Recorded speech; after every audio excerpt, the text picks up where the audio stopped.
everybody laughed at me when I said, well, NC State might give us some trouble this year because 2 years ago when Clemson beat NC State, most of the guys were freshmen and sophomores, and Clemson went into Raleigh and beat them pretty bad, and then played last year. So Clemson lost a lot of their their offense with ETN and Trevor Lawrence then gone. NC State had a good defense, and they found a way to beat Clemson. I'm going to tell you something funny. I'm glad NC State won the game.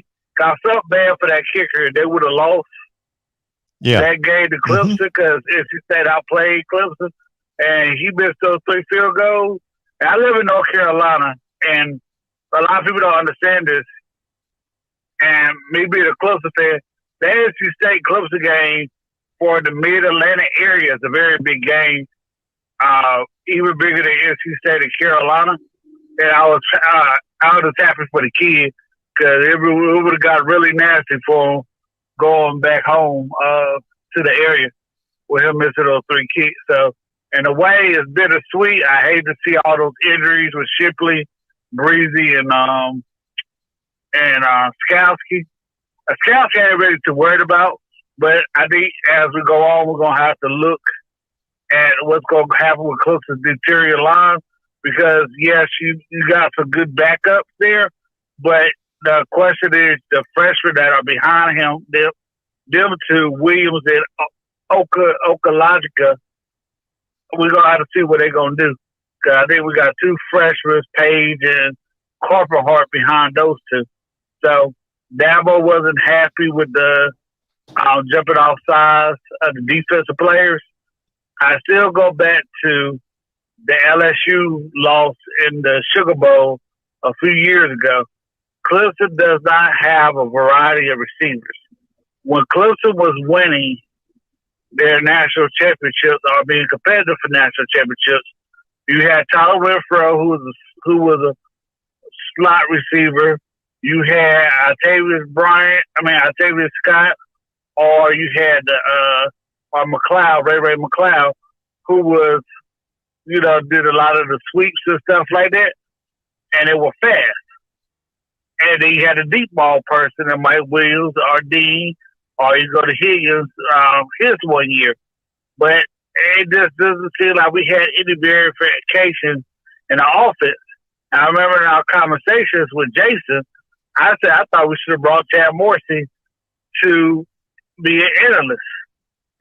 Like, if you look at Alabama, I know a lot of those guys already had coached with Nick Saban before at different stops in the NFL, but Dabo does not reach outside of his scope. And I think that's one of the problems why we having so much problems. Like when he brought C.J. Spiller in. 2 running backs left because of C.J. Spiller. Him and Leon Dixon wasn't getting along, and I don't think him and Bowman, who I don't think is playing at Florida. I haven't seen him in the game yet, and I haven't watched much of Florida football, but I haven't heard much talk about him. But I don't think, that's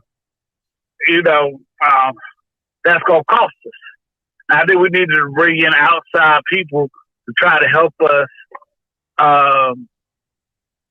develop a better passing game or use some more type of spread.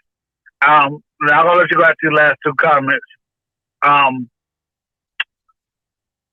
The 6-year seniors, I think they're playing a bigger factor into this year. That's why we're seeing so many close games. Like, we were always expecting Oklahoma, Clemson to come in and just bomb people with their receiver groups. And that's not happening. And a lot of people are frustrated. But I think because you got 6-year seniors, like you look at Wake Forest,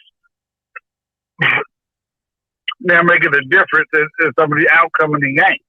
And I think that's one of the biggest differences. That's why you see so many close games. Because we saw Fresno State hang with Oregon. They had an issue with UNLV. I don't know how many 5-year, 6-year seniors that they have, but we saw that issue in that game. And I'm like, what is going on with that score? Like, it was a 30-point favorite. And that happens. So I think the fifth and the 6-year seniors are playing a big toll in this year. So, you know, I'm disappointed that Clemson lost, but I can understand why they lost. And I think the fifth and 6-year seniors are playing a big role. And this is my last comment. Michigan, Rutgers. I couldn't understand that spread of 20 points like I asked you about the other day. Cause I knew that game was going to be close because they kept it close last year. And that's another team that got a bunch of 5th-year and 6-year seniors on their teams. Is Rutgers. And I said they're going to beat anybody really good this year, but, I mean, they look more improved than they have in the past.